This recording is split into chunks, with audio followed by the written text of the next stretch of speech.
அத்வானி வந்தா அவனை தூக்குவேன்னு சொல்லிட்டு ரத யாத்திரை பீகாருக்கு நுழையும்போது அவர் கைது செய்தார்.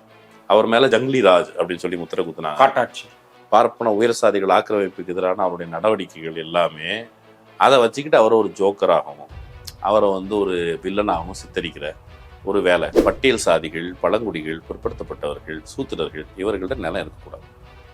இதுக்கு மேலே இருக்கிறவனுக்கு நிலம் இருக்கலாம். இந்த பகுதி மக்களுக்கு நிலம் கிடையாது. நிலம் இல்லாமல் இருந்தது குறித்து எந்த கவலையும் இல்லை. ஜனதா கட்சி ஆட்சி, அதுக்கு பிறகு பிற்படுத்தப்பட்ட மக்கள், பட்டியல் சாதி மக்கள், அவங்களுடைய அதிகாரம், இது எல்லாமே இந்தியா முழுக்க பரவலாக நடக்குதுல்ல. இவங்களால சகிச்சிக்க முடியல. ஊழல் எதிர்ப்புன்னு பேசும்போது உங்களுக்கு வேற ஏதோ நோக்கம் இருக்குதா எனக்கு தோணுது. வெறும் ஊழல் எதிர்ப்பு, மக்கள் கஷ்டப்படுறாங்க அப்படிங்கிறது இல்லை. உங்களுக்கு வேற என்ன இருக்குது. நீங்கள் ஒரு மேடையில் உங்கள் அப்பனா தான் காலத்துலேருந்து சேர்த்து வச்ச சொத்து, அதில் மெத்த மாதிரி கீழே பணத்தை போட்டு அதுக்கு மேலே ஏறி நின்றுக்கிட்டு நீங்கள் பேசும் பொழுது உங்களுடைய நோக்கம் எனக்கு தீயதாகப்படுகிறது. ஊழல் எதிர்ப்பு அப்படிங்கிறது அசலில் நீங்கள் கொஞ்சம் அப்படி தோண்டி பார்த்தீங்கன்னா அது வேற ஒரு அம்சத்தில் இருக்குது. வேலையை பறித்து அவங்கள அன்றாடம் காட்சிகளாக நாடோடிகளாக ஆக்கிட்டு அப்புறம் அவங்க பிழைப்புக்கு திருடும்போது அவங்கள திருட்டு பட்டம் கட்டியது. இந்தியாவில் குற்றப்பரம்பரைன்னு ஒரு சமூகத்தை வைக்கிறாங்க. அவங்களுடைய அன்றாட வாழ்க்கையிலேருந்து அவங்களை துண்டிச்சுக்கிட்டு அவங்கள குற்றப்பரம்பரையாக்கி அப்புறம் பிழைப்புக்கு என்ன பண்ணுவான்? அப்படி இந்த நாட்டில் திருடர்களான மக்கள் திரள் உண்டு. இந்தியாவின் மிகப்பெரிய பணக்காரர் ஒரு தலித்து அப்படின்னு நீ சொல்ல முடியுமா? கற்பனை பண்ண முடியுமா? இல்லை, அப்படி இல்லை. இந்தியாவின் மிகப்பெரிய பணக்காரர் ஒரு ஓபிஎஸ்சி தான் இருப்பார். ஓபிசி தான் இருப்பான்னு சொல்ல முடியுமா? ஏன் இல்லை? ரெசியூம் ஃபேக்காக ரெடி பண்ணி கம்பெனிகளுக்கு அனுப்பி வைக்கிறாங்க. சர்நேமில் பிராமின் சர்நேமோட போகிற ரெசியூம் தேர்ந்தெடுக்கப்படுது. நான் பிராமின் சர்நேம் அல்லது தலித்துன்னு தெரிகிற மாதிரியான சர்நேம் தேர்ந்தெடுக்கப்படலை. எல்லாமே ஃபேக் ரெசியூம். உண்மை எக்ஸிஸ்ட் ஆகலை. அவங்க நாளையிலேருந்து எல்லாருமே நேர்மையாக இருக்கும். ஆட்டத்தை கலை. உன் பாட்டம் முப்பாட்டம் காலத்தில் சேர்த்து வச்ச சொத்தை கீழே கொண்டு வா, பகிர்ந்தளி, அதுக்கப்புறம் நேர்மையாக இருக்கலாம். அதை ராகுல் காந்தி போன எலெக்ஷனில் பேசினார். உண்மையான ஊழல் எதிர்ப்புங்கிற இந்தியாவில் பார்ப்பன உயர் சாதிகள் வசம் இருக்கிற சொத்துக்களை மீண்டும் சாதாரண மக்களிடம் பகிர்ந்தளிப்பது தொடர்பான ஒரு உரையாடல் நிகழ்த்துவதிலிருந்து அந்த பாயிண்ட்ல இருந்தால் ஊழல் எதிர்ப்பை பேசணும்.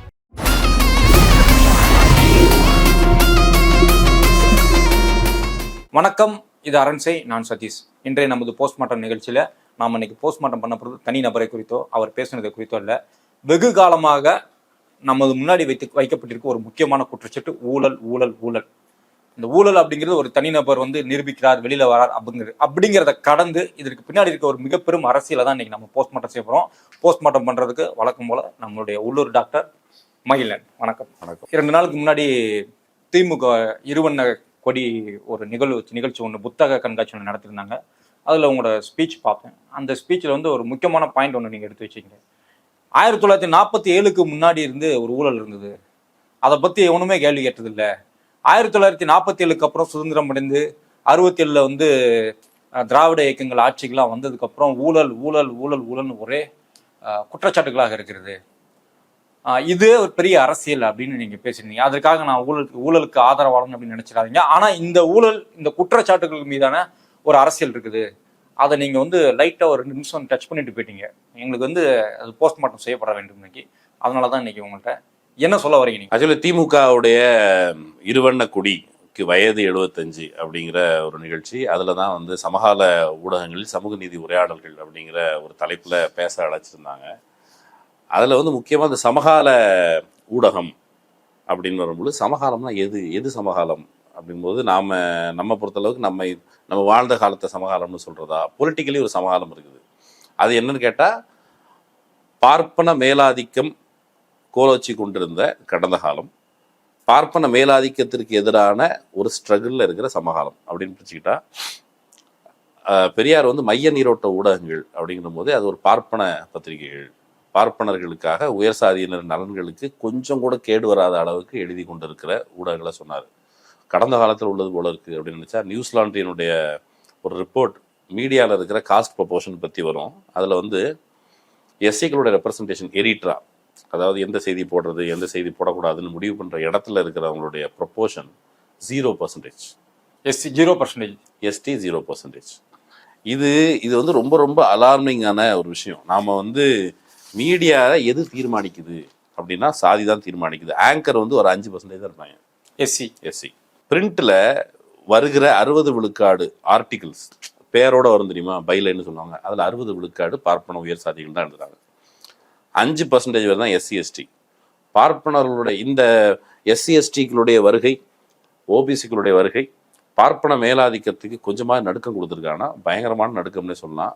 2022 காலகட்டத்தில் அதுக்கு முன்னாடி 88% இருந்தது, 86% சொன்னீங்க. 2% தான், 2%. அதாவது லைட்டா அப்படிங்கிற அளவுக்கு தாண்டி வேற எதுவுமே வந்து மாறலை.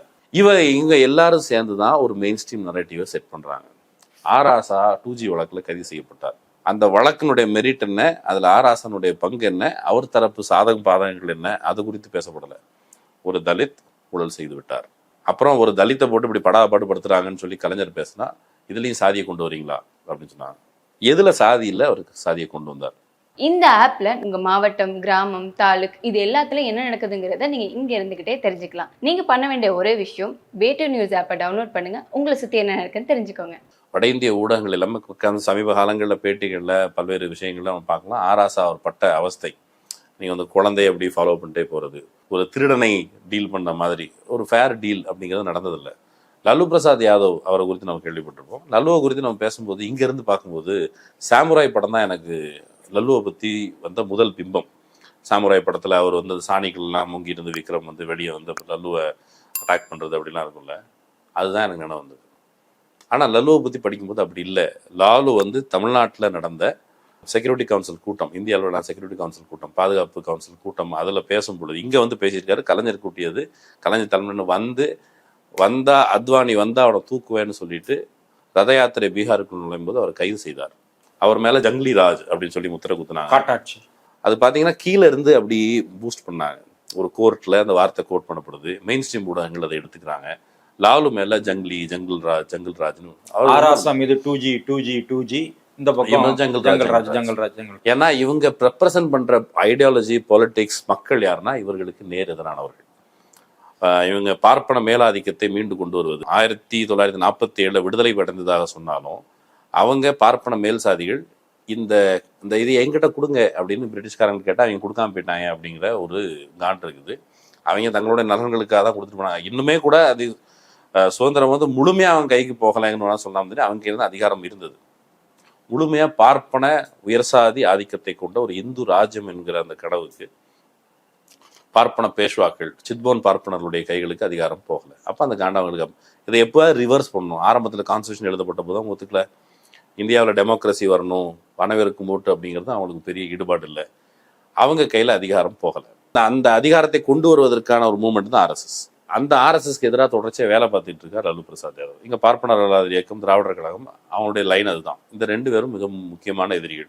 இது தவிர நேரடியாக எதிர்க்காத நபர்களாக இருந்தாலும், அப்புறம் கம்யூனிஸ்ட் கட்சிகள், இடதுசாரிகள், தலித் பேந்தர்ஸ் உள்ளிட்ட அமைப்புகள், தலித் அமைப்புகள், அம்பேத்கரை முன் வச்சு இந்துத்துவ எதிர்ப்பை பேசின அமைப்புகள், இவங்க எல்லாருமே அவங்களுக்கு அடுத்தது.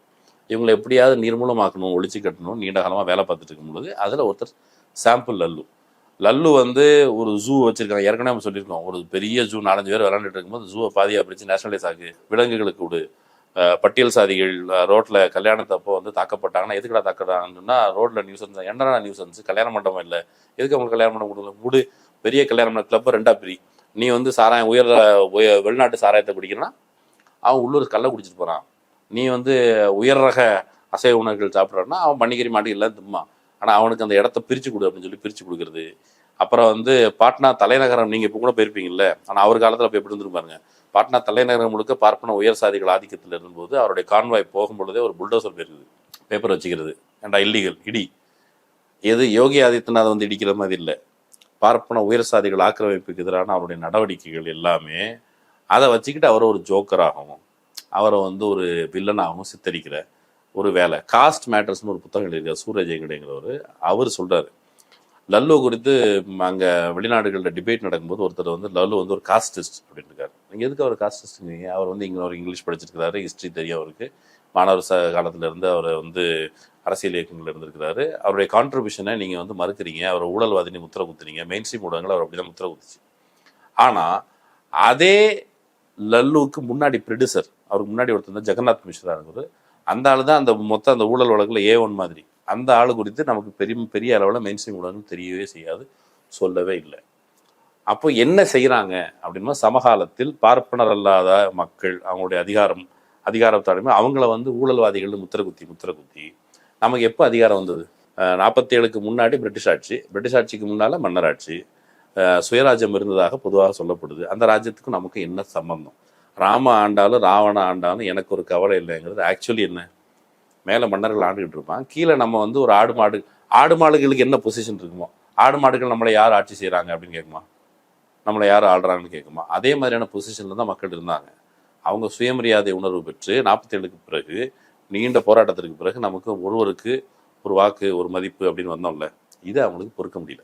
அவங்க பொறுக்க முடியாது, அது மட்டும்தான். ஆனால் அதை வெளிப்படையாக சொல்ல முடியலங்கிற பொழுது நீங்கள் அரசியலில் பங்கெடுத்தா முழுக்க ஊழலாயிடும். ஆனால் அதை ரெப்ரசன்ட் பண்ண கட்சியாக முதல்ல காங்கிரஸ் இருந்தது. காங்கிரஸ் தரப்பில் இருந்தவர்கள் எல்லாருமே ஒரு நேர்மையானவர்கள், அவங்க ரொம்ப நல்லவர்கள். யாருன்னா நல்லவங்கன்னு கேட்டால், இப்போ வந்து ஜி.கே. மூப்பனார், அவருக்கு வந்து நம்ம சாதாரணமாக பேசும்போது ஆயிரக்கணக்கான ஏக்கர் சொத்து இருந்தது அப்படிம்பாங்க. வாண்டையார்களுக்கு ஆயிரக்கணக்கான சொத்து இருந்ததுமாங்க. ஆதீனங்கள், பண்ணையார்கள், பார்ப்பன உயர் சாதிகள், இவங்கள்ட்ட ஆயிரக்கணக்கான ஏக்கர்னு எங்கேருந்தா உழைச்சி ஆயிரக்கணக்கான ஏக்கர் வந்திருக்காத, எப்படி வந்தது அப்படின்னு கேட்டால், அவன் அதுக்கு முன்னால் பிரிட்டிஷ்காரன் இந்தியாவை சுரண்ட நினைச்சான். பிரிட்டிஷ்காரன் இந்தியாவை சுரண்டுதான் உண்மை, அதில் மாற்றுக்கருத்து இல்லை. பிரிட்டிஷ்காரன் இந்தியாவை சுரண்டுவதற்கு அதுக்கான ஃபெசிலிட்டேட்டர், அந்த புரோக்கர் வேலை பார்த்ததுல இந்த பார்ப்பன உயர் சாதிகள் தான். இவங்க எல்லாரும் சேர்ந்தா ஜமீன்தார்களாக இருந்து இந்த மக்களை சுரண்டுற வேலையை அவங்க செஞ்சுக்கிட்டே இருக்காங்க. செஞ்சு அவன் பணத்தை கொண்டு போகிறதுக்கு வேலை பார்த்தாங்க. அதுக்கு அந்த புரோக்கர் வேலை பார்த்து கமிஷன் வாங்கினது தான் இந்த சாதிகளுடைய 5000 ஏக்கர்கள்.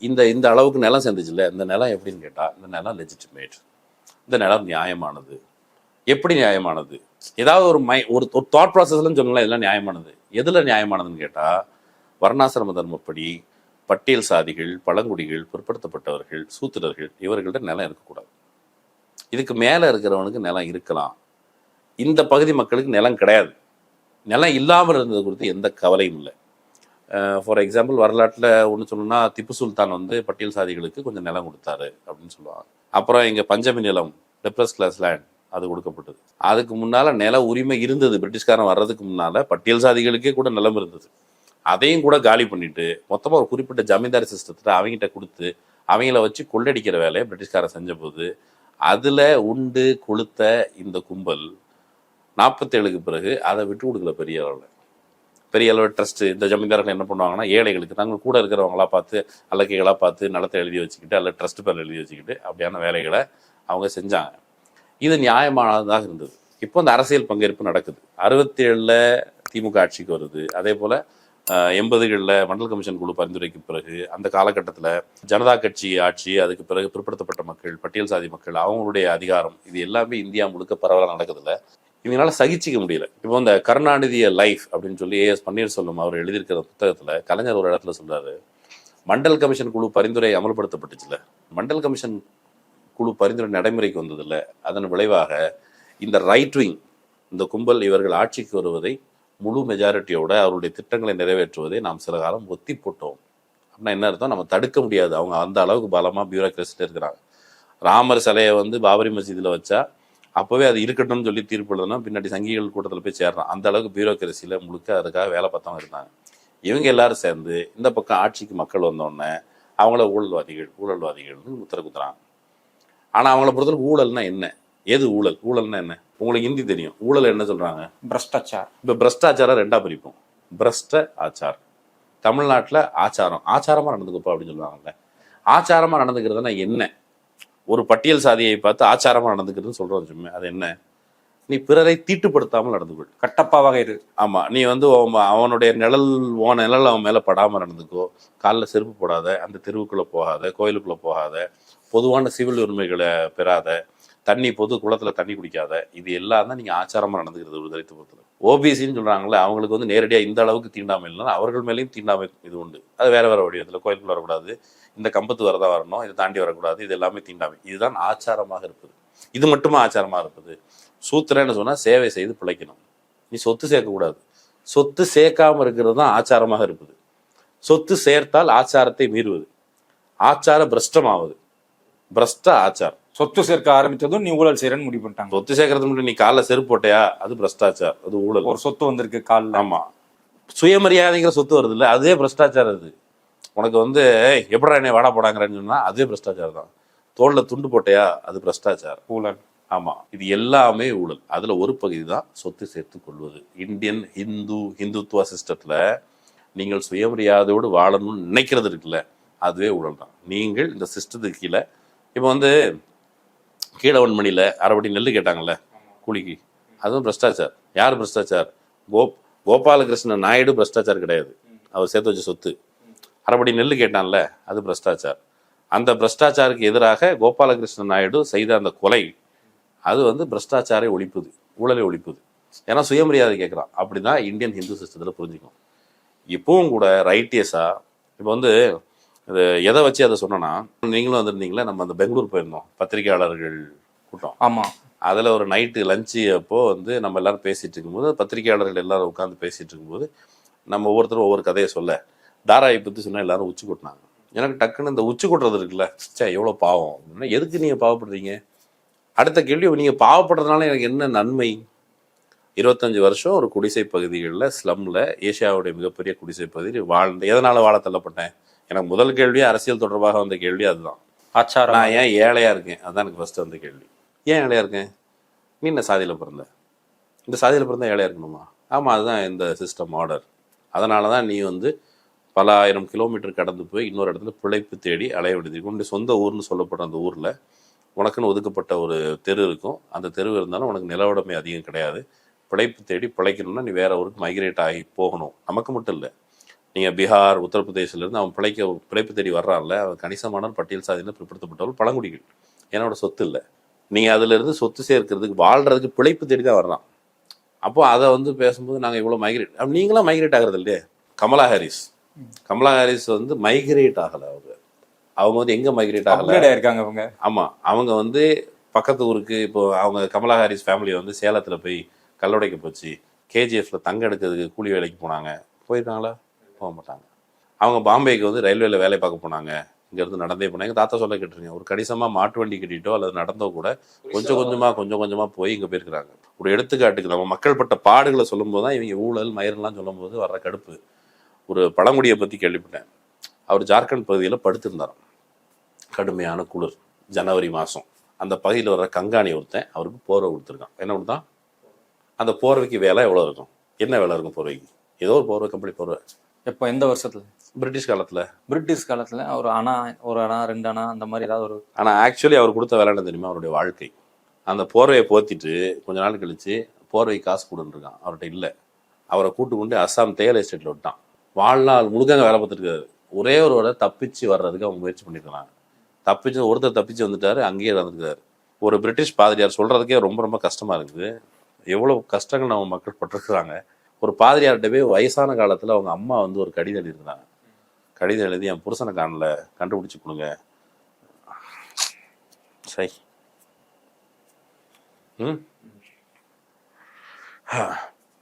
அந்த அம்மா வந்து கடிதம் எழுதிருக்கு, என் புருஷனை காணல, கண்டுபிடிச்சு கொடுங்கன்ட்டு. இப்போ இவங்க வந்து இந்த பாதிரியார் வந்து ஏதோ முயற்சி பண்ணி அந்த தேயிலை எஸ்டேட்ல போய் பார்த்தா, வாழ்க்கையை மொத்தமாக தொலைச்சிட்டு ஒரு வயசான பருவத்தில் அந்த கிழவனுக்கு அந்த கிழவிக்கு அந்த கிழவன் வந்து வீட்டு கொடுக்கப்பட்டிருக்கிறார். அப்போ இதுக்கு காம்பன்சேஷன் என்ன? இப்போ இந்த பின்னணியில இருந்தால் அந்த பத்திரிகையாளர்கள், நடுநிலை பத்திரிகையாளர்கள் ஊழல் இருப்பார்கள். அதில் ஒரு பத்திரிகையாளர் சொன்னார், அவர் பேரை சொல்ல வேண்டாம், ஹிடன்பர்க் அறிக்கையில் ஒரு பேரை குறிப்பிடப்பட்டிருக்குது, அதான் சந்திச்சிருக்கிறோம். ஆமாம், அவர் என்ன சொன்னார்? நான் வந்து அதிமுக கிட்ட காசு வாங்கிட்டு நான் வந்து 2G ஊழலில் ராஜாவுக்கு எதிராக நான் வந்து டாக்குமெண்ட்ரி பண்ணேன் அப்படின்னு சொல்றாரு. அதனால ஒரு வெக்கமா இல்லையா? அவங்களே அவங்ககிட்ட காசு வாங்கி நீ ஊழலுக்கு எதிராக நீங்க ஃபைட் பண்றீங்களா அப்படின்னு கேட்டேன். 2G கேஸ்ல. ஆமா. அப்போ நீங்க இந்த ஊழல் எதிர்ப்புன்னு பேசும்போது உங்களுக்கு வேற ஏதோ நோக்கம் இருக்குதா எனக்கு தோணுது. வெறும் ஊழல் எதிர்ப்பு, மக்கள் கஷ்டப்படுறாங்க அப்படிங்கிறது இல்லை, உங்களுக்கு வேற என்ன இருக்குது? நீங்க வந்து ஒரு மேடையில உங்க அப்பனா தான் காலத்துல இருந்து சேர்த்து வச்ச சொத்து, அதுல மெத்த மாதிரி கீழே பணத்தை போட்டு அதுக்கு மேலே ஏறி நின்றுக்கிட்டு நீங்க பேசும் பொழுது உங்களுடைய நோக்கம் எனக்கு தீயதாகப்படுகிறது. ஊழல் எதிர்ப்புன்னு நீங்க அங்க நின்று பேசும் பொழுது, பார்ப்பன உயர் சாதிகள் சேர்த்து வச்ச சொத்து, அது எல்லாத்தையும் டிஸ்மேண்டில் பண்றா, எல்லாத்தையும் கொடுறா, பிரிச்சு கொடுறா அப்படின்னு பேசுறதுக்கு உங்க வாழ்நாளில் உங்க பத்திரிகை அனுபவத்தை நீங்க பயன்படுத்தலை. இந்தியாவுக்கு பெரும்பான்மை சொத்து அவங்ககிட்ட தான் இருக்குது, அதை பிரிச்சு கூட நீங்க பேசலை.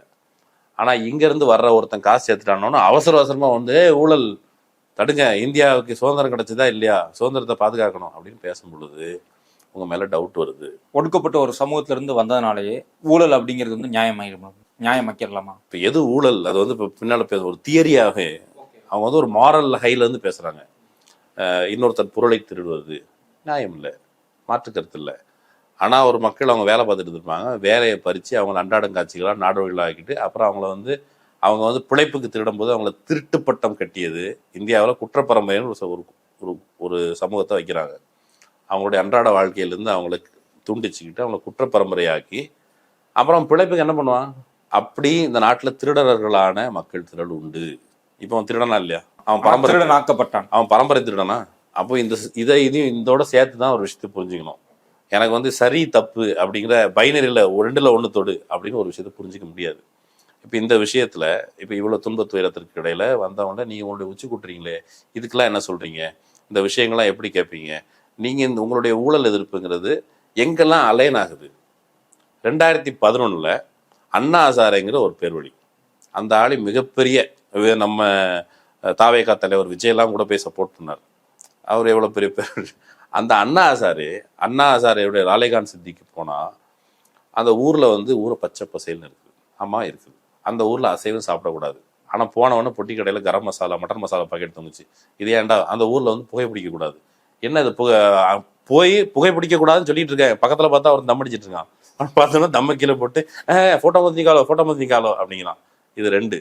3வது அந்த ஊரில் வந்து ஊழல் கிடையாது, முறைகேடான பணம் கிடையாது அப்படின்னு சொன்னாங்க. அதாவது பள்ளிக்கூடம் நடத்துறாரு அவர், ஊருக்கெல்லாம் சொல்றாரு முறைகேடான. ஆனால் அவர் வந்து இந்த டொனேஷன் வாங்கிட்டு தான் பள்ளிக்கூடத்தில் பசங்களை சேர்க்கிறாரு. சுத்துப்பட்டில் ஃபெயில் ஆனவன் யார்? அண்ணா சார். ஆமா, டொனேஷன் வாங்குறது ஊழல் தானே. அவர் வாங்குறாரு அந்த பள்ளிக்கூடத்துல. இது எல்லாமே நடந்து கொண்டு சாதாரணமா போனாலே தெரியுது அங்க அவ்வளவு ஒரு லைவ் ஸ்ட்ரீம் பேக் மீடியா இருக்குது. இப்போ நீங்க கட்டு நியூஸ் லாண்ட்ரியுடைய விபரத்தை பார்க்கணும். இந்தியாவில் இருக்கிற எடிட்டர்ஸ்ல ஒருத்தங்க கூட எஸ்சி இல்லை, ஓபிசி ரெப்ரசன்டேஷன் ரொம்ப ரொம்ப கம்மி, எஸ்டி கிடையாது. அந்த எடிட்டரா இருக்கிற சேனல்ல இருந்து லைவ் பேக் வந்திருக்குது. அவனுக்கு எவனுக்கும் இந்த விஷயங்கள் கண்டில் பட்டாலும் அதை ஒளிபரப்பக்கூடாது என்கிற ஒரு கொள்கை எங்க இருந்து வருது? சரியா இருக்காங்க அவங்க, சரியாக ஊழல் பண்ணுகிறார்கள். இப்போ இது அவன் ஊழல்வாதி கிடையாதா? இந்த அண்ணா சாரையோட மோசடியா நம்ம சும்மா சாதாரண பண்ணும்போது அந்த ஊர்ல வரதட்சணை கிடையாதுன்னு சொன்னாங்க. புடிச்சுக்கிற வரதட்சணை கிடையாதுன்னு சொன்னாங்க. ஒரு வீடு அழிஞ்சு நாசம் அடைஞ்சு கிடந்தது. அந்த வீட்டுல உட்காந்து ஒருத்தர் சாப்பிட்டுட்டு இருந்தாரு. அவர்கிட்ட போய் என்ன ஆச்சுன்னு கேட்டேன். அங்க சொல்றாரு வரதட்சணையால அழிஞ்சு போன குடும்பம் அது, அவனை உட்கார்ந்து இருக்குது. இவர் வந்து எல்லாத்துக்கும் அந்த ஊர்ல இன்னொரு விஷயம் இருக்குது, மிகப்பெரிய ஊழல். அம்பேத்கர் பௌத்தம் தழுவினாரா? லட்சக்கணக்கான மக்களோடு பௌத்தம் தழுவினார். இது ஒரு தகவல். பௌத்தம் தழுவிய மக்கள் ராலேகான் சித்தி, அண்ணாசரே ஊரான ராலேகான் சித்தி பூனே பக்கத்தில் இருக்குது, ராலேகான் சித்தியில் வாழ்கிறார்கள். பௌத்தம் தழுவிய மக்கள் இப்போது என்ன செய்து கொண்டிருக்கிறார்கள்? நான் பார்த்தேன், நானே சாட்சி. அந்த ஊர்ல பௌத்தம் தழுவிய அந்த மக்களுடைய வீட்டு வாசலில் பிள்ளையார் போட்டோ ஒட்டப்பட்டிருக்கு. என்னங்க பிள்ளையார் போட்டோ ஒட்டிருக்கீங்கன்னு கேட்டா, அண்ணா சொல்லியிருக்காருன்னு. யாரா அண்ணன் அப்படின்னு கேட்டா, நம்ம அண்ணா சாரே. அந்த ஊர்ல நீ எதை வேணாலும் மதத்தை தழுவிக்கோ, நீ ஆனால் பிள்ளையார் கும்பிடணும். அதுக்கு கட்டளை கேட்டு இல்லை மீறினால் அவர் என்ன பண்ணுவாராம், கம்பத்தில் கட்டி வச்சு ஊர் ஒழுங்குங்கிற பேர்ல கிட்டத்தட்ட இந்த நாட்டாமை எஜமான் இல்ல அந்த சீமான்ங்கிறது கூட டீக்ரேடட். நீங்க அங்க பாத்தீங்கன்னா இந்த வழக்கமான அந்த பண்ணையார்கள் இருக்காங்கல்ல, கட்டி வச்சு அடிக்கிறது, அந்த வகையான ஒரு ரவுடி. அந்த நபர் தான் ஊழல் எதிர்ப்புக்கு வராரு. அவள் ஊழல் எதிர்ப்புன்னு சொன்ன உடனே இந்திய மனசாட்சி இருக்குல்ல, இந்த மனசாட்சி என்ன சொல்லுது? நீங்க இந்திய பொது மனசாட்சின்னு இப்போ ஒன்று புதுசா வந்திருக்குல்ல, அப்சல் குருவை தூக்கில போடணும்னா ஒரு பொது மனசாட்சி இருக்குல்ல, அதே பொது மனசாட்சிக்கு இன்னொரு அம்சம் இருக்குது. அது என்னன்னு கேட்டா, பட்டியல் சாதியினர் காலில் செருப்பு போடுவது, தோளில் துண்டு போடுவது, பிற்படுத்தப்பட்ட மக்கள் அவர்கள் அரசியல் அதிகாரத்திற்கு வருவது, அவர்களும் காலில் செருப்பு போடுறது, சூத்திர மக்கள் அடிமைகளாக இல்லாதிருப்பது, இது எல்லாமே ஊழலப்படுது. அதுல ஒரு அம்சமா இவனுங்களை எப்படி தட்டி விடுறது? இவனுங்கெல்லாம் அதிகாரத்துக்கு வந்துட்டாங்களே, இவங்கெல்லாம் மேல வர்றாங்களே, இவங்க நம்ம ஆள்றதா? மனு தர்மத்தில் இருக்கிறது. மனு தர்மத்தில் என்ன இருக்குது? சூத்திர ஆட்சி செஞ்சு அந்த ஊர்ல பாப்பா இருக்காங்க, ஓடி போயிடணும் அப்படின்னு இருக்குது. இப்போ இந்த புத்தியில் இருக்கிறது பொது புத்தி. அண்ணாசாரே ஊழல் எதிர்ப்புன்னு வந்தோடனே வந்து இதில் அலையன் ஆயிடுச்சு. அவங்க சிஏஜி ஒரு அறிக்கை கொடுக்குது. சிஏஜி என்ன சொல்லிச்சு? 1,70,000 கோடி ஊழல் நடந்திருக்குன்னு சிஏஜி சொல்லவே இல்லை, சார்ஜ் ஷீட்லேயும் இல்லை. அது எல்லாருக்கும் தெரிஞ்ச உண்மை. ஆனால் இப்பவும் கூட மெயின் ஸ்ட்ரீமில் பேசும்போது ராஜா பற்றி பார்த்து அவர் வாங்கியிருப்பார்ல, எங்கடா வாங்கினாருன்னு சொல்லி சொல்ல அமௌண்ட் 1,70,000 கோடி இல்லை. அப்புறம் எதுக்காக அதை சொன்னேன்? அதுக்கு இந்தியாவில் இருக்கிற அந்த அகைன் நியூஸ் லாண்ட்ரியினுடைய இதை பார்த்தீங்கன்னா, எடிட்டர்ஸ் எல்லாருமே உயர் சாதி, பார்ப்பன உயர் சாதிகள். அவங்க மக்கள் மனசில் மேனிப்புலேட் பண்ணுறாங்க. இப்போ இது நடக்குதா? இப்போது அண்ணாசாரையோடைய ஊழல் எதிர்ப்பில் எல்லாம் ஐக்கியமாகி மோடி ஆட்சிக்கு வர்றார். இது நல்லா கவனிச்சுக்கணும். அவங்க என்ன பண்ணுறாங்க? மெல்ல மெல்ல மெல்ல மெல்ல நீங்கள் பார்ப்பனர் அல்லாத மக்கள் ஆட்சி அதிகாரத்து வருவதை எதிர்க்கிறார்கள். தமிழ்நாட்டில் 67 ஆட்சிக்கு வந்த திமுக 76 ஆட்சி கலைக்கப்படுது. அதற்கு இணக்கமாக இருந்த அதிமுக தமிழ்நாட்டில் கொண்டாடப்படுகிறது. அவர் வந்து வள்ளல்னு எம்ஜிஆருக்கு பட்டம் கிடைக்குது. அவர் வந்து அவருடைய ஆட்சியினுடைய லட்சணத்தை பற்றி இந்தியா டுடேல 1987 வந்த கட்டுரை வந்து ஒரு ஹாலோவான ஆட்சி செஞ்சார், பொருளாதாரத்தில் எந்த வகையான முன்னேற்றமும் இல்லைன்னு சொல்லுது. இந்தியா டுடேல வரவே இல்லைனாலும் தமிழ்நாட்டு அனுபவத்தில் சரியாக பார்த்து புரிஞ்சுக்கிட்டாங்கன்னா அதுதான். அதுக்கு பிறகு ஜெயலலிதா அவங்க மெத்த படித்தவர், நாளும் தெரிந்தவர், பழமொழி கற்றவர், அவர் வந்து அயன் லேடி அப்படிலாம் சொன்னாங்க. அயன் லேடியினுடைய இரும்பு கரங்கள் வாச்சாத்திலையும் வீரப்பன் தேடுதல் வேட்டையில் அந்த சுற்றுப்பட்டில் இருக்கிற இதுலேயும் கூடியங்குளம் உள்ளிட்ட தென் மாவட்டங்களில் கலவரத்தை ஏற்படுத்துனதுலேருந்து அயன் லேடியோட இரும்பு கரங்கள், அந்த இரும்பு கரங்களை பார்த்ததுக்கு பிறகு அந்தம்மா என்னதான் இருந்தாலும் அயன் லேடிங்க ரொம்ப துணிச்சலான லேடி. அந்த துணிச்சலான லேடியினுடைய ஒரு அம்சம் வழக்கமாக பேசிகிட்டு இருக்கும்போது இப்போ வந்து இந்த மேலோளவை பற்றினா டிஸ்கஷன் போயிட்டு நினைக்கிறேன். மேலோளவு முருகேசன் படுகொலையானார்ல, மேலோளவு முருகேசன் படுகொலையான போது படுகொலைக்கு அந்த மேலோளவு முருகேசன் ஊருக்கு நான் போயிருக்கிறேன். படுகொலைக்கு காரணமாக இருந்த அந்த குறிப்படையினர் அதிமுக ஆதரவாளர்கள். மேலோளவு முருகேசன் படுகொலைக்கு பிறகு இன்று வரைக்கும் அதிமுக வெல்கிற தொகுதியாக இருக்கிறது. குஜராத் படுகொலைக்கு பிறகு பாஜக தொடர்ந்து குஜராத்தில் வெல்வதற்கும் மேலோளவு முருகேசன் படுகொலைக்கு பிறகு அந்த பகுதியில் அதிமுக வெல்வதற்கும் பெரிய வேறுபாடு இல்லை. என்னை பொறுத்தளவு என்னோட புரிதல் அதுதான். அதிமுக ஒரு காஸ்ட் கன்சால்டேஷனுக்கு தென் மாவட்டங்களில் தேவர சாதி கன்சால்டேஷனுங்கிற பேரில் அங்கே ஒரு சோசியல் இன்ஜினியரிங் பண்ணி சமூகத்தை ரெண்டாக பிரிச்சாங்கல்ல. இதெல்லாம் பார்க்காம மெயின் ஸ்ட்ரீம் மீடியா என்ன பண்ணுது, இந்த பக்கமே ஊழல் ஊழல் ஊழல்ங்கிறாங்க. ஜெயலலிதா வந்து A1 குற்றவாளின்னு சொல்லி நீதிமன்றத்தில் தண்டிக்கப்பட்டாலும் ஜெயலலிதா மீது அப்படியான முத்திரை விழாமல் பார்த்துக்கிறாங்க. சில மெயின் ஸ்ட்ரீம் ஊடகவியலாளர்கள் ஸ்வீட்லாம் கொடுத்து கொண்டாடிருக்காங்க ஜெயலலிதா வந்தது போது. சில ஃபிலிம் ரிவ்யூவர்ஸ் அம்மா அம்மா அவங்கள விட மாட்டோம்மா அப்படின்னாங்க. தமிழ்நாட்டில் சாதாரண மக்கள், சூத்திர பஞ்சம மக்கள், அவங்கள சேர்ந்தவங்க வந்து நீங்கள் காவிரியை வேணா நீ வச்சுக்கோ அம்மா விட்டுருலாம் போஸ்ட் அடித்தாங்க. அந்த லட்சணத்தில் தான் அதையும் ஹோலிஸ்டிக்காக பார்த்தாங்க. இப்படி தான் மெல்ல மெல்ல ஊழல் எதிர்ப்பு அப்படிங்கிறது அசலில் நீங்கள் கொஞ்சம் அப்படி தோண்டி பார்த்தீங்கன்னா அது வேற ஒரு அம்சத்தில் இருக்குது. நீங்கள் சொன்னதுலேருந்து நான் புரிஞ்சுக்கிட்டது என்ன அப்படின்னா, 2000 வருடமாக ஒரு மிகப்பெரும் ஊழல் நம்ம மீது நிகழ்த்தப்பட்டிருக்குது. பார்ப்பனியத்தின் பெயரால், மதத்தின் பெயரால், சாதி சடங்குகளின் பெயரால் நிகழ்த்தப்பட்டு இருக்குது. அப்படிதானே? இப்போ இது உடைக்கிறது இல்லை, இதுதான் ஊழல். ஊழல் அப்படிங்கிறது வெறும் பணமாக கன்வெர்ட் ஆகுது. அது மட்டும் இல்லை, சொத்து சேர்க்கறது மட்டும் இல்லை, அப்படி இல்லாமல் அதை விட ஒரு பெரிய ஊழல் நம்ம மண்டையிலேயே திணிக்கப்பட்டிருக்குது அப்படின்னு நீங்கள் சொல்ல வரீங்க. நான் சொல்றது கரெக்ட் தானே? ஆமாம், அது வந்து வெறும் மண்டையில் திணிக்கப்பட்டது மட்டும் இல்லை, யதார்த்தத்தில் இருந்திருக்குது. பிரிட்டிஷ்கார ஆட்சியில் அவங்க சுரண் நாயன்னு சொன்னால அதில் ஒரு எடுத்துக்காட்டுக்கு, பிரிட்டிஷ்கார ஆட்சியில் அவங்க வந்து பெரும்பாலான ட்ரேடர்ஸ், வணிகர்களாக இருந்தவர்கள் பார்ப்பன உயர் சாதிகள். எவ்வளோ பர்சன்டேஜ் இருந்திருப்பாங்க? அவங்க தான் பெரும்பான்மை. உயர் சாதிகளுடைய மக்கள் தொகை வந்து 7% குறைவு. 1931 சென்சஸின் படி 7% குறைவான பாப்புலேஷன் தான் இருந்திருக்கிறாங்க. ஆனால் 70% கிட்ட ப்ரொஃபஷனல்ஸாகவும் ட்ரேடர்ஸாகவும் அவங்க தான் இருந்திருக்கிறாங்க. மீதம் இருந்த 93% ரிசர்ச். இது நான் சொல்லல, இது ரிசர்ச், போய் தேடி படிங்க. இப்போ 1931, இன்னைக்கு நம்ம எங்க இருக்கோம்? 2025 இருக்கோம். சமீபத்தில் வந்து 1900 ஹாரிஸ் தாமோதரன்ங்கிறத நியூ கேபிட்டலிஸ்ட்னு சொல்லி ஒரு புத்தகம், அந்த புத்தகத்தை வாய்ப்பு இருந்தால் படிங்க. அந்த புத்தகத்தில் 70% சொன்னோன்னா, இந்தியாவினுடைய 500 பிஸ்னஸ் ஃபேமிலி, டாப் பிஸ்னஸ் ஃபேமிலியில் 75 விழுக்காடு, அங்கே 75 விழுக்காடு பார்ப்பன உயர் சாதிகள். மாறி இருக்க, அதாவது நம்பர்ஸில் மாறல. சரி, இன்னொன்று, ஆக்ஸ்ஃபார்ம் இன்இக்வாலிட்டி ரிப்போர்ட் 2020 வந்தது. 73% நாட்டினுடைய வளங்கள் வந்து அவங்ககிட்ட தான் இருக்குது. அதுவும் இந்த வெல்த்தியான அந்த 1% கரண்ட் இருக்குது. இப்போ சொல்லுங்க, 31 70 விழுக்காடு அவங்க தான் அதிகாரம் செலுத்துனாங்க. இப்போவும் 73 விழுக்காட்டுக்கிட்ட அவங்க தான் அதிகாரம் செலுத்துறாங்க. என்ன மாறி இருக்குது? என்ன மாறி இருக்குன்னா, மிச்சம் இருக்குதுல கொஞ்சம் கொஞ்சம் லைட்டாக அங்கே அசைஞ்சிருக்குது. சின்ன சின்ன பலன்களை பார்த்துருக்குறாங்க. பார்ப்பனால் நம்ம வந்து இந்தியாவின் மிகப்பெரிய பணக்காரர் ஒரு தலித்து அப்படின்னு சொல்ல முடியுமா? கற்பனை பண்ண முடியுமா? இல்லை, அப்படி இல்லை. இந்தியாவின் மிகப்பெரிய பணக்காரர் ஒரு ஓபிஎஸ்சி தான் இருப்பார். ஓபிசி தான் இருப்பான்னு சொல்ல முடியுமா? ஏன் இல்லை? 60 ஆண்டு கால 70 ஆண்டு கால சுதந்திர இந்தியாவில் அது நடக்கலை. அது நடக்காமல் பார்த்து கொள்கிற ஏற்பாடு நடக்குது. நமக்கு அரசியல் அதிகாரம் இப்போ தான் வந்துருக்குது. ஒரு 60-70 ஆண்டு காலமாக தான் எலெக்ஷன் நடக்குது. இந்த எலெக்ஷன்லேயும் கூட அது முழுமையாக நடந்து விடாதபடி பார்த்துக்கிறாங்க. இது பிரிட்டிஷ்காரன் காலத்தில் என்ன பண்ணுறாங்க, கலெக்டருக்கு இப்போ அந்த, அதாவது என்ன சொல்லுவாங்கன்னா, ஏங்க உங்களை பண்ணையார்கள் ஓபிசிகள் தாங்க அதிகம் சொல்கிறாங்க, அவங்க தான் அவங்கள சொல்கிறாங்க, ஓபிசி உயர் சாதிகள் சொல்கிறாங்க, பார்ப்பனர் அல்லாத உயர் சாதிகள் சொல்கிறாங்க, நாங்கள் ஒன்றுமே பண்ணல. பிராமின்ஸ் என்ன பண்ணாங்க? பிராமின்ஸ் நாங்கள் ஒன்றுமே பண்ணலையே. ஆனால் கலெக்டராக இருந்ததில் கணிசமாக இருந்தது பார்ப்பனர்கள் தான் இருந்தாங்க. பார்ப்பனர்களாக இருந்த கலெக்டருக்கு 1500 ரூபா சம்பளம் ப்ளஸ் 2000 ரூபா கமிஷன். 2000 ரூபா எதுக்கு கமிஷன்? எதுக்கு கமிஷன்னா, பண்ணையார்களின் வழியாக முடிஞ்ச அளவு பண்ணை கூலிகளாக வேலை பார்த்தவர்களிடம் நல்ல சுரண்டி நிறைய டேக்ஸ் பிரிட்டிஷ் கவர்மெண்ட் கொடுத்தா 2000 ரூபா கமிஷன். இவனுக்கு அழணுங்கிறதுக்காக 2000 ரூபா அவனுக்கு கொடுக்கணும்னு சொன்னால் பண்ணையார் இன்னும் அதிகமாக நம்மளை சொன்னிருப்பான் நம்ம முன்னோர்களை. ஆனால் இவ்வளோ காசு இவங்க திரட்டினாங்கல்ல, நம்ம முன்னோர்கள்ட்ட 2 அணா 4 அணா 6 அணா சம்பளம் ஒரு நாளைக்கு.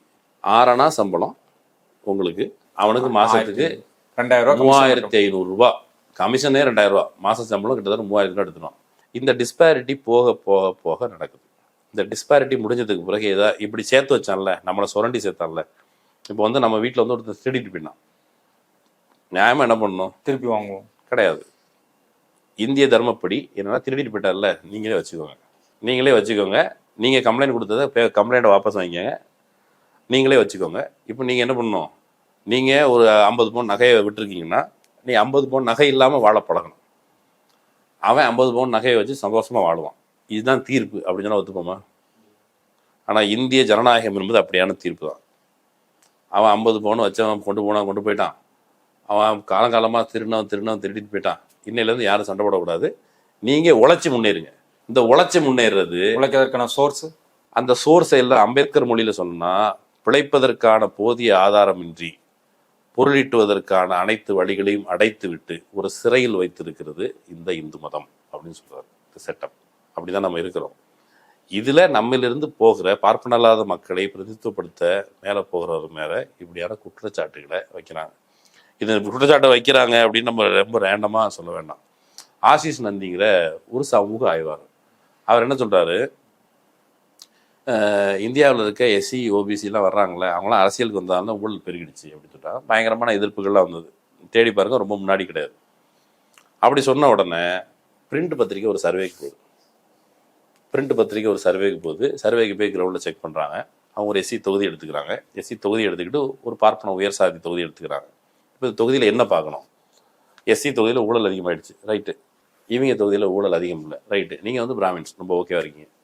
அப்போது இந்த தொகுதியில் எவ்வளோ வறுமை இருக்குது, இந்த தொகுதியில் எவ்வளோ வறுமை இருக்குதுன்னு செக் பண்ணுறாங்க. அவங்களோட வறுமை வந்து குறைவாக தான் இருக்குது, அந்த வறுமை இண்டெக்ஸ் அப்படின்னு பார்த்தா. அப்போ என்ன அர்த்தங்கிறத இன்னும் அது அந்த கட்டுரையில் வேற எங்கேயும் படித்தேன். என்னன்னு கேட்டால், பார்ப்பனர் அல்லாத சாதிகள் பாரம்பரியமாக பணத்தை கையாள தெரிந்தவர்கள் அல்ல. அவன் பணத்தை வந்து வாங்குவான், அப்புறம் இன்வெஸ்ட் பண்ணுவான். அவன் இன்வெஸ்ட் பண்ணதுக்கு பிறகு நம்மளால் ஒருத்தன் போய் வேலை பார்க்குறான், அந்த கம்பெனியில் வேலை பார்ப்பான், அவன் ஃபேக்ட்ரியில் வேலை பார்ப்பான். நாம் ஈட்டுகிற அந்த பொருள் இருக்குல்ல, அந்த பொருள் நியாயமான பொருள், உழைப்பின் பலனாக வந்தது. நம்மக்கிட்ட வர்ற காசு ஊழல் காசா? இல்லை. அவன் மேலே இருக்க ஊழல் பண்ணனா இல்லையாங்கிறது எனக்கு இம்மெட்டீரியல். இப்போ எனக்கு என்னுடைய தொழில் வாய்ப்புகள் அது பெருகுவதற்கான வாய்ப்புகளை இந்த சிஸ்டம், நீ ஊழல் பற்றி நிறைய ஆய்வுகள் வந்திருக்குது. இப்போ என்ராம் அவர்கள் ஒரு புத்தகம் எழுதியிருக்காரு, why scams are here to stay. அப்புறம் நான் ஏற்கனவே காஸ்ட் மேட்டர்ஸ்ங்கிற புத்தகத்தில் சூரஜ் எங்கிட்டே பேசுகிறேன். இன்னும் பலர், ஹாரிஸ் தாமோதரனுடைய இந்தியன் கேபிட்டல்ஸ் பற்றி புத்தகம் படிங்க. இது எல்லாமே இந்த காஸ்ட் எவ்வளோ முக்கியமானது, சோஷியல் கேபிட்டல். இப்போ வந்து கொஞ்ச நாளைக்கு முன்னாடி வெளிநாட்டில் ஒரு ஆய்வு என்ன பண்ணுறாங்க, ரெஸ்யூம் அனுப்புகிறாங்க, ஒரு சர்வே. யோசிச்சு பாருங்க, நம்ம ஏன் இதில் சேர்த்து பேசும்போது நமக்கு ஒருவே புரியுங்கிறதுனால ரெஸ்யூம் ஃபேக்காக ரெடி பண்ணி கம்பெனிகளுக்கு அனுப்பி வைக்கிறாங்க. சர்நேமில் பிராமின் சர்நேமோட போகிற ரெஸ்யூம் தேர்ந்தெடுக்கப்படுது. நான் பிராமின் சர்நேம் அல்லது தலித்துன்னு தெரிகிற மாதிரியான சர்நேம் தேர்ந்தெடுக்கப்படலை. எல்லாமே ஃபேக் ரெஸ்யூம், உண்மை எக்ஸிஸ்ட் ஆகலை. அவங்க நீங்கள் சொன்னதுனால இப்போ ஞாபகம் வருது, இப்போ இல்லை யூபிஎஸ்சி விழுந்தில்ல, அதாவது அவங்க வந்து தியரியில் அவ்வளோ மார்க் வாங்கியிருக்காங்க, ஆனால் டைரக்ட் இன்டர்வியூவில் பெரும்பாலான தலித்கள் வந்து ஃபெயில் ஆக்கப்பட்டிருக்காங்க, இல்லை மிக குறைவாக மார்க் வாங்கியிருக்காங்க.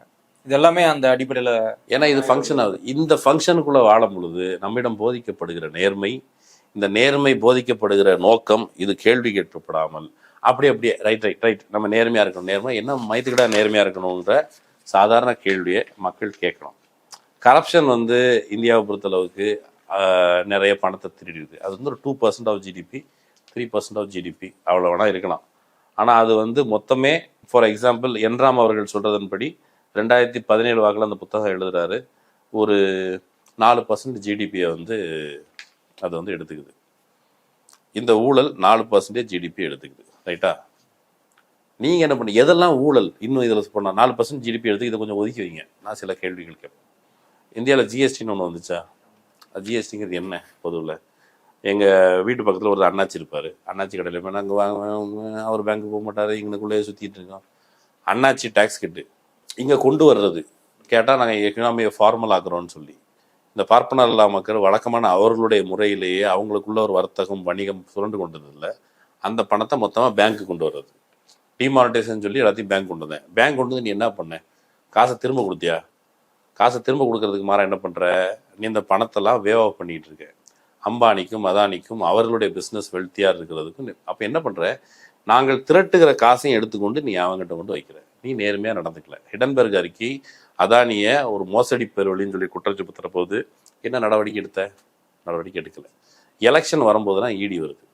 எலெக்ஷன் வரும்போதெல்லாம் இடி வருது. யார் மேலே நடவடிக்கை எடுக்கப்படுது? 90 விழுக்காட்டுக்கு மேலே வந்து முழுக்க எதிர்கட்சிகள். எதிர்கட்சிகள்னா யார்? மாநில கட்சிகள். இந்தியாவை பொறுத்தளவுக்கு மாநில கட்சிகள்னா யார் அப்படின்னா அவங்க பெரும்பாலும் எஸ்சி பிசி ரெப்ரசன்டேட்டிவ் தான். அவங்கள நோக்கி தான் டார்கெட் செய்யப்படுது. கொஞ்ச நாளைக்கு முன்னால் வந்த ஒரு தகவல் என்னென்னு கேட்டால் இந்தியன் எக்ஸ்பிரஸில் வந்துருந்துச்சு. அந்த டேட்டாவின்படி 2023 இந்தியன் எக்ஸ்பிரஸில் வந்தது. 2014 23 வரையிலான காலகட்டத்தில் 95% இடியினுடைய இன்வெஸ்டிகேஷன் இருக்குல்ல, அது எதிர்கட்சியினர் மீது நடத்தப்பட்டது. அதில் 3இல் 1 ஓபிசியோ, தலித்தோ, எஸ்டியோ அல்லது ரீஜனல் பார்ட்டிஸோ இவங்க மேலே. மையத்தில் இருக்கிற அதிகாரம் பார்ப்பன மேலாதிக்கத்தை நிறுவுவதற்கான முயற்சி நடக்குது. இடி உள்ளிட்ட இதை வச்சு ஒரு அரசியல் கட்சிகள் மீதான எதிர்த்தாக்குதல் பதில் தாக்குதல் மட்டும் இல்லை, பார்ப்பனர் அல்லாத மக்களுடைய அதிகாரத்தை பறித்து பார்ப்பன மேலாதிக்கத்திற்கான ஒரு அதிகாரத்தை நிறுவுவதற்கான ஒரு சிஸ்டமேட்டிக் ப்ராசஸ் நடந்துட்டு இருக்கும் பொழுது மீடியாவில் நீ ஃபங்க்ஷன் பண்ணுற மீடியாவில் நடுநிலையாக ஏன் செயல்படுறன்னு கேட்குறாங்க. அப்போ அந்த இடத்துல இருந்தால் நம்ம என்ன சொல்கிறோம்? அப்படிலாம் ஒரு மயிர் நடுநிலையாக செயல்பட முடியாது. அப்படி நடுநிலையாக செயல்படணும்னு நினைக்கிறவனுக்கு வரலாற்று அறிவு இருக்கக்கூடாது, அவர் முட்டாளாக இருக்கணும். அப்படி தான் அது நடக்கும். இப்போ நீங்கள் திருநெல்வேலி தானே? திருநெல்வேலியில் அவங்க பாட்டம் முட்டாங்காலத்தில் அவங்க வீட்டில் ஜட்ஜிலாம் இருந்திருக்காங்களா? இருந்ததில்லை. ஆனால் திருநெல்வேலியில் பிரிட்டிஷ் ஆட்சி காலத்தில் நம்ம ஊர் கல்றக்குறிச்சி ஐயருங்க இருக்காங்கல்ல, அவங்க பேங்க் நடத்திருக்காங்க.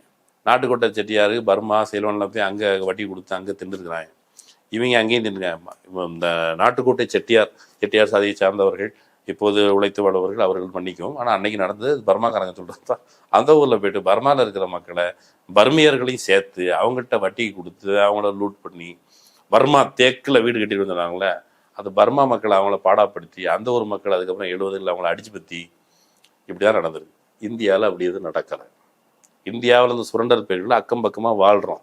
டெமோக்ரஸி நீ சொல்கிற செட்டப்பில் வாழ்கிறோம். ஆயுத புரட்சி அது இதெல்லாம் யாரும் போகலை.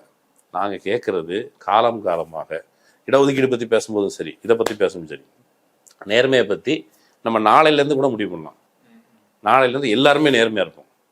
ஆட்டத்தை கலை, உன் பாட்டம் முப்பாட்டம் காலத்தில் சேர்த்து வச்ச சொத்தை கீழே கொண்டு வா, பகிர்ந்தளி, அதுக்கப்புறம் நேர்மையாக இருக்கலாம். அதை ராகுல் காந்தி போன எலெக்ஷனில் பேசினார். காஸ்ட் எக்கனாமிக் சென்சஸ் கொண்டு வரணும்னு சொன்னாரா? கொண்டு வந்தால் மோடி என்ன சொல்கிறாரு? இவங்க ஆட்டை திருடிவாங்க, தாலியை திருடிவாங்கன்னு பேசினார். அவர் முதல்ல இந்த நாட்டில் இருக்கிற மக்கள் எவ்வளவு மக்கள் தொகையினர், அதில் காஸ்ட் சோஷியோ எக்கனாமிக் சென்சஸ் எடுத்து யார்கிட்ட எவ்வளோ இருக்குது, யார் எவ்வளோ பின்தங்கி இருக்கிறா, யார் பொருளாதார பின்தங்கி, அப்போ சரியாக பிரித்து இந்த வளங்களை சமமாக பகிர்ந்து கொண்டு சந்தோஷமாக வாழ்கிறது. அப்படிங்கிறது குறித்து உங்களுக்கு என்ன பிரச்சனை? அதை நீ ஒத்துக்க மாட்டேன், ஆனால் நீ ஊழல்வாதின்னு சொல்லுவ. அதை நீ ஒத்துக்கோ, சமமாக பகிர்ந்துண்டு வாழலாம், அன்னையிலேருந்து ஊழல் ஒழிக்கலாம். அதுக்கு முன்னால் இந்த ஊழல் எதிர்ப்புங்கிற பம்மாத்து இருக்குல்ல, அது எப்போ போகுது? இப்போ தமிழ்நாட்டில் எலெக்ஷன் வரப்போது, இப்போ திருப்பியும் அந்த ஊழல் எதிர்ப்பு பம்மாத்து அப்படிலாம் பேசுவாங்க. நான் சொல்கிறேன், இந்த ஊழல் எதிர்ப்பு பேர்வழிகள் எல்லாரும் முதல்ல உண்மையான ஊழல் எதிர்ப்புங்கிற இந்தியாவில் பார்ப்பன உயர் சாதிகள் வசம் இருக்கிற சொத்துக்களை மீண்டும் சாதாரண மக்களிடம் பகிர்ந்தளிப்பது தொடர்பான ஒரு உரையாடல் நிகழ்த்துவதிலிருந்து அந்த பாயிண்ட்ல இருந்தால் ஊழல் எதிர்ப்பை பேசணும். நீ அதெல்லாம் கடந்து வந்து திடீர்னு ஒரு பாயிண்ட்ல வந்து உங்கள்கிட்ட காசு இல்லை, உங்கள்கிட்ட காசு இருக்குது, உங்களால் காசு சேர்த்துட்டான், நீங்கள் ஊழல் பேர்வழிகள், நீ அவனை சப்போர்ட் பண்ணுறீங்களா? இது எப்படி? நீ அந்த பக்கம் காசு சேர்த்து வச்சிருக்கான்ல, அவனை சப்போர்ட் பண்ணுற, அதை சேர்த்துக்கிட்டு என்ன நீ ஏங்க நீங்கள் உங்கள் ஆளுங்களை சப்போர்ட் பண்ணுறீங்க, நாங்கள் பார்ப்பன உயர் சாதிகளை சப்போர்ட் பண்ணுறோம். இதுதான் ஆக்சுவலி 2 முகாம். இந்த 2 முகாமில் இங்கே இந்தியாவை பாருங்கள். ஆக்சுவலி என்னன்னு பணம் சேர்த்தோம்னா ஒரு கிளாஸாக மாறி இருக்கணும். இவங்களாம் ஒர்க்கிங் கிளாஸ், அவன் பிஸ்னஸ் கம்யூனிட்டிஸாக மாறுறாங்க. ஒரு குறிப்பிட்ட சாதிகளே பெரும்பாலும் பணக்காரங்களாக இருக்கிறாங்க. ஏழைகள் பிற்படுத்தப்பட்ட வரவே முடியலை. பெரியார் கேட்டார். பெரியார்கிட்ட கேட்கும்போது, ஏங்க அந்த பள்ளிக்கூடத்தில் ஊழல் பண்ணிட்டாங்கன்னு சொன்னபோது, எனக்கு பள்ளிக்கூடம் தெரியுது, உனக்கு ஊழல் தெரியுதுன்னு சொன்னார். இந்த செட்டப்புக்குள்ள வெல்ஃபேர் பாலிசிஸை கொண்டு வந்து மக்களை மெல்ல மெல்ல மெல்ல மெல்ல தமிழ்நாடு வளர்ந்துருக்கிறது. பீகாரோ உத்தரப்பிரதேசோ வளரலை. உங்கள் சொல்படி ஆட்சி நடக்குது. அங்கே நடக்கலை, இங்கே நடக்குது. அங்கே ராமராஜ்யம் இங்கே ராமராஜ்யம் இல்லை. நாங்கள் பெட்டராகவே இருக்கிறோம், அப்போ இந்த ராஜ்யம்தான் எங்களுக்கு வேணும் அப்படிங்கிற முடிவை நாம் எடுக்காவிட்டால், இவங்க ஆக்சுவலி கேட்குறது என்னென்னா, சுருக்கமாக ரொம்ப சுருக்கமாக சொன்னோன்னா, ஒரு பாப்பான் போயிட்டு மகாராஷ்டிராவில் கல்யாணத்துக்கு தட்சணை கொடுன்னு கேட்டுக்கணும், என்ன சொல்லியிருக்கோம். எதுக்கு தட்சணை கொடுக்கணும்னா, கல்யாணத்துக்கு அவனை கூப்பிடவே இல்லை, ஆனால் நான் தான் மந்திரம் ஓதணும், நீ என்னை கூப்பிடாம மந்திரம் ஓதியிருந்தாலும் அந்த தட்சணை எனக்கு தான் சொந்தம் அப்படின்னு கேட்டேன். ஏன் தெரியுமா? இந்த பூமியில் இருக்கிற அனைத்து வளங்களும் அவர்களுக்கு சொந்தம் என்கிற நினைப்பு இருக்குது.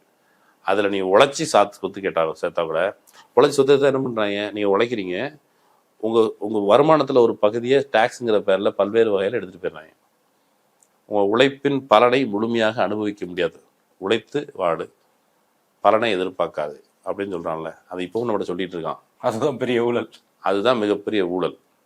நான் உழைத்ததை விட நான் என்ன சொல்கிறேன், சரியாக முடிக்கணும்னா, பார்ப்பன உயர் சாதிகள் இது வரைக்கும் சேர்த்து வச்சிருக்க சொத்தை ஒரு பக்கம் அடுக்கி வச்சு, இந்த பக்கம் பார்ப்பனர் இல்லாத சாதிகள் அவங்களிருந்து கடைந்தடைத்த ஊழல் பெருவழிகள் கூட சேர்த்து வச்ச சொத்து எல்லாத்தையும் அடுக்கி பார்த்தாலும் அது மலைக்கும் மடுவுக்குமானதாக இருக்கும். அதுக்காக இவங்கெல்லாம் யோகியர்கள், இவருக்கு நம்ம சப்போர்ட் பண்ணுவோம், இவங்க ஊழல் பெருவழிகளாக இருந்தாலும் அப்படி கிடையாது. உன் நரேஷனில் ஒரு பிள்ளை இருக்குதான்னு சொல்கிறோம். இவர்கள் ஊழல் பண்ணுறாங்கன்னா நீங்கள் மக்களுக்கு நேர்மையாக நடந்துக்கோ, ஊழல் பண்ணாத, இது மக்களுக்கு நீ உண்மையிலே திருடணுமா, என்ன சேர்த்து வச்சிருக்காங்களா அவன்கிட்ட இருந்து திருடு, மக்கள் பணத்தை திருடாத, மக்களுக்கு போக வேண்டிய திருடாதன்னு வேணால் சொல்லலாம். அந்த அளவுக்கு தான் இவங்ககிட்ட உரையாடல் நிறுத்த முடியுமே தவிர, உண்மையான ஊழல் எதிர்ப்பு அங்கேருந்து தொடங்கிட்டு கடைசியில் இங்கே வருவோம், அங்கே கேட்போம், நீ வா ஃபஸ்ட் அங்கே கேட்டு இங்கே வருவோம் அப்படிங்கிறது தான் அவன் பேச வந்தது. நீங்கள் சொன்னதுலேருந்து ஆண்டாண்டு காலமாக மறைமுகமாக ஊழல் அப்படிங்கிறது ஒரு பார்ப்பனியை நம்ம மேலே செலுத்திட்டு இருந்தது தான் ஊழல்ங்க புரிஞ்சிட முடியுது.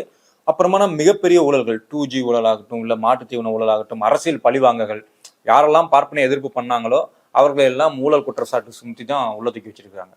ஆனால் எந்த எஸ்சி தலைவரும் இல்லை எந்த எஸ்சியை சார்ந்த அவர்களுக்காக உழைக்கும் கட்சிகள் இவர்களை எதுவும் கேஸ் போட்டு உள்ள வைக்க முடியல. அப்படி ஒரு பெரிய சிஸ்டத்தில் இருக்குது. இது பெரிய பரந்த அளவிலான ஒரு விவாதத்தை நான் புரிஞ்சுக்கிறேன். ஆனால் லோக்கல்ல நான் பயணிக்கும் பொழுது, ஆட்டோ டிரைவர் ஆகட்டும், இல்லை எனது நண்பர்களுடன் ஆகட்டும், இவங்களிடம் பயணிக்கும் பொழுது அவர்களை வைக்கிற ஒரு முக்கியமான குற்றச்சாட்டு என்னன்னா, இந்த கவர்மெண்ட்ல கமிஷன் அதிகமாச்சு. ஐயா பாலத்தை போட்டோம்னா அதுல ஒரு 40-50% கமிஷன் வாங்குறாங்க, எப்படி அந்த பாலம் நிற்கும்? அவர்களுடைய குற்றச்சாட்டு என்னன்னா, எனக்கு லோக்கல்ல அவங்க ஃபேஸ் பண்ற ஈஸியாக எளிமையாக கனெக்ட் ஆகக்கூடிய ஊழல்கள் இருக்கு பாத்தீங்களா, லஞ்சம் ஆகட்டும், இல்லை அந்த ரோடு ஒரு ஒரு 2-3 வாரத்துல ஒரு மலையில குழி விழுந்ததாகட்டும், இல்லை எலக்ட்ரிக் சப்ளை ஆகட்டும், இது மாதிரி விஷயங்கள் எல்லாமே லஞ்சம் இருக்குது, ஊழல் இருக்குது. அதுக்கு இந்த கட்சி தானே பொறுப்பாக முடியும், இவங்க தானே அதுக்கு பொறுப்பாக முடியும். அதை கேட்காம நம்ம எப்படி நடத்துறது? இப்போ நான் காசு இருக்கு, நான் கொடுத்து நான் வாங்கிட்டேன், காசு இல்லாதவன் என்ன செய்வான், இப்படிலாம் கேட்குறாங்கல்ல. இந்த செட்டு இதுதான் பெரிய பிரச்சாரம். காசு இருக்குது, நீ கொடுத்து வாங்கின, எது கொடுத்து வாங்கின? நீ உண்மையிலே ஊழல் எதிர்ப்புல உறுதியாக நிற்கிறா, நீ கொடுத்து வாங்கக்கூடாது ஃபர்ஸ்ட். இன்னொன்று, நமக்கு மக்களுக்கு நம்மளை பற்றி தெரியும். நாம் இந்த சிஸ்டத்துக்குள்ளேயே கூட நாம் லைனில் நிற்க தயாராக இல்லை. சீக்கிரமாக வேலை முடியணும். இந்த ப்ரொசீஜரில் நாம் எல்லோரும் சேர்ந்து, நம்ம எல்லாருக்கும் இந்த பங்கு இருக்குது. டேக்ஸ் கட்டும் போது நம்ம காசை கொஞ்சம் அப்படி முன்ன பின்ன அட்ஜஸ்ட் பண்ணி காசு டேக்ஸ் கட்டுறோமா இல்லையா? கட்டுறாங்களா இல்லையா? அது ஏன் நடக்குது? நீங்கள் நாட்டுக்கு உண்மையாக இருக்கணும், ஊழல் பண்ணக்கூடாதுன்னு சொல்கிறீங்களா, ஏன் கட்டுறீங்க? இன்னொன்று, பாலம் தொடர்பாக பேசும்போது இந்த பாலத்தில் ஊழல் நடந்திருக்குங்கிறது இந்த வெளியில் மீடியாவில் யூடியூப்பில் உட்காந்து பேசுகிறவனை கேட்டு இதில் ஊழல் நடந்தது இவன் சொல்கிறாங்க, இவனோட சொந்த அனுபவத்தில் இருந்த இது வரல, அது நரேஷன். அரசு அதிகாரிகள் அங்கே போனதுக்கு பிறகு உங்கள் வீட்டில் இருந்து போயிருப்பான். யார் அரசு அதிகாரிகள் வானத்தில் தான் வந்தான், நம்ம ஆளுங்க தான் போய் அவங்க உட்காந்துருக்காங்க. அவன் மக்களுக்கு நேர்மையாக இருக்கிற எல்லா அரசு அதிகாரிகளும் ஊழல்வாதிகள் இல்லை. ஆனால் ஒரு செக்ஷன் இருக்குது, அது உண்மை, அவர்கள் உண்மையானது, அதுக்கான ஃபைட்டுங்கிறது தனி. அது பிரைபு அந்த அம்சம், இது ஒரு ஹோல்சமா முழு பாட்டு இருக்குல்ல. கட்சிக்காரர்கள் கமிஷன் கேட்கிறார்கள், அது அந்த பாலத்திற்கான உறுதித்தன்மையை வலுவிலக்க வைக்குது. அதுல சேர வேண்டிய எவ்வளவு அமௌண்ட் போட்டு கட்டினால் இப்படி இருக்குமோ அது இல்லாம அதுல கமிஷன் கொஞ்சம் போறதுனால அது பலவீனமா இருக்குது.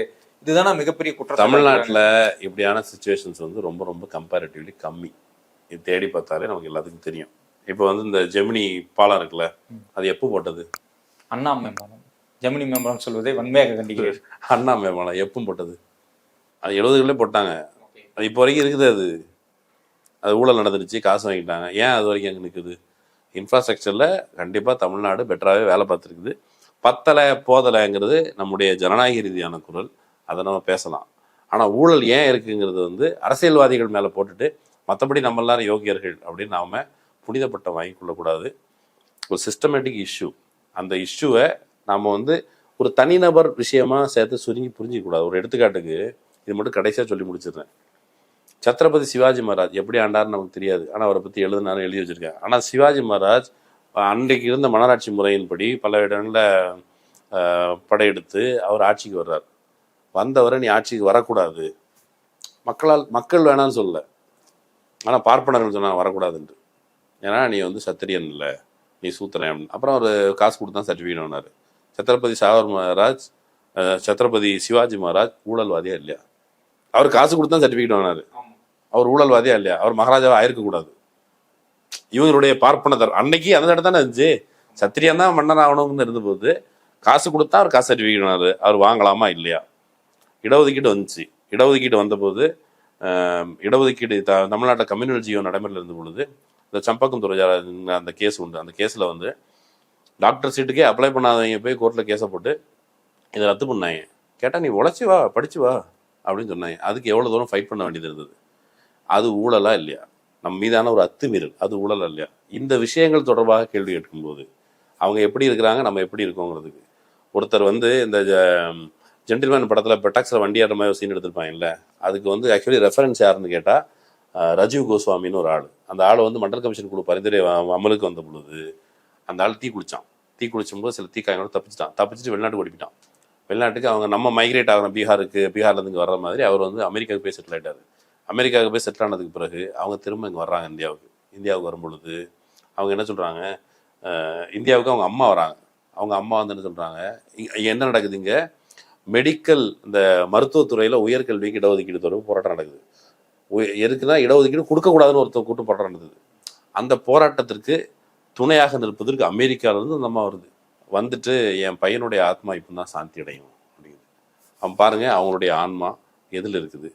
பார்ப்பன உயர் சாதிகள் ஊழல் பண்ணுறாங்களா இல்லையா? அந்த நாட்டை கொள்ளடிச்சு திங்குறானா இல்லையா? அவங்க ஏன் அந்த காசில் எப்பவும் நிற்கிறாங்க?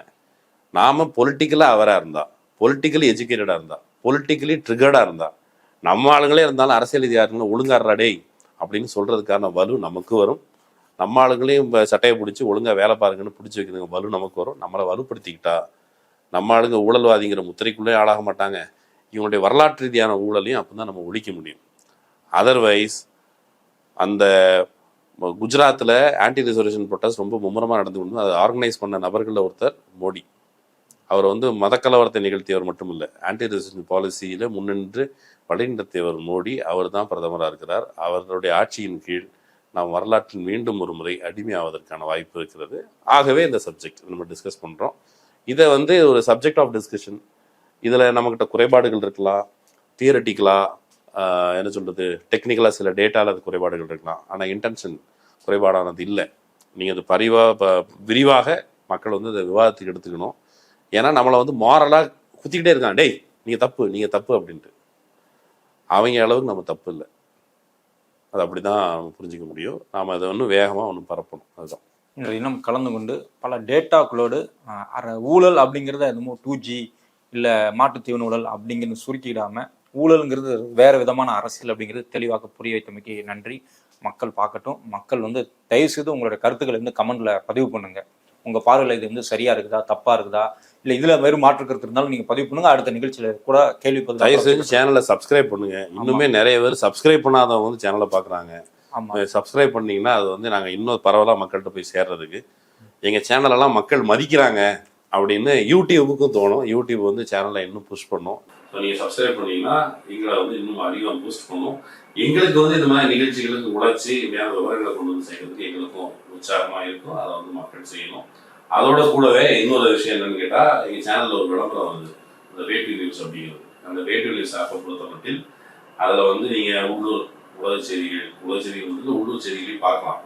பார்க்குறவங்க அதை வந்து டவுன்லோட் பண்ணி ஒரு வேளை நீங்கள் யூஸ் பண்ண தொடங்கினீங்கன்னா அந்த விளம்பரம், அது போன்ற விளம்பரங்கள் எங்களுக்கு தொடர்ந்து வருவதற்கும் உதவியாக இருக்கும். எங்கள் சேனல் இயங்குவதற்கும் உதவியாக இருக்கும். அதோடு நாங்கள் நிகழ்ச்சியில் விடைபெற்றோம். பேட்டி எடுத்த அவருக்கு நன்றி, உங்களுக்கு நன்றி.